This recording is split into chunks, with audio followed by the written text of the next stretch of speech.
Inflasi Amerika Serikat di Juni 2021 melesat ke level tertinggi sejak 2008. Inflasi Amerika Serikat di Juni lalu lompat ke level tertingginya dalam 13 tahun terakhir.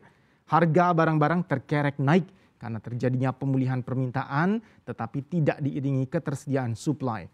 Inflasi di Juni lalu meningkat 0,9% month to month, sedangkan secara tahunan inflasi Amerika Serikat berada di level 5,4%. Ini adalah kenaikan inflasi tahunan tertinggi sejak Agustus 2008.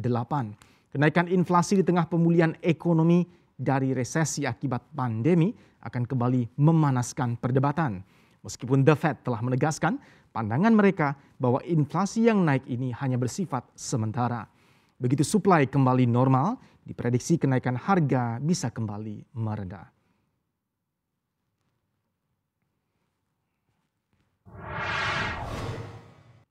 Tidak hanya di Indonesia, kasus COVID-19 di Amerika Serikat, negeri Paman Sam, kembali melonjak setelah sempat melandai selama beberapa bulan. Varian Delta menjadi biang kerok kembali meningkatnya kasus COVID-19 di negeri Paman Sam itu.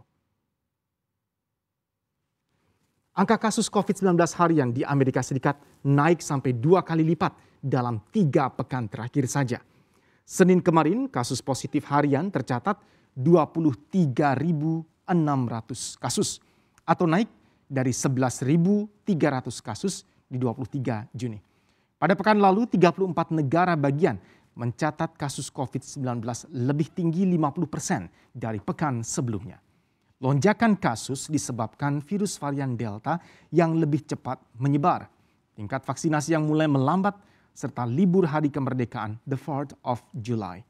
Pakar penyakit menular sebelumnya sudah memprediksi terjadinya lonjakan kasus COVID-19 setelah akhir pekan panjang perayaan Hari Kemerdekaan Amerika Serikat. Di sisi lain, Amerika Serikat juga menghadapi penolakan vaksinasi di sejumlah wilayah, sementara varian Delta yang pertama kali muncul di India sebelumnya semakin cepat menyebar.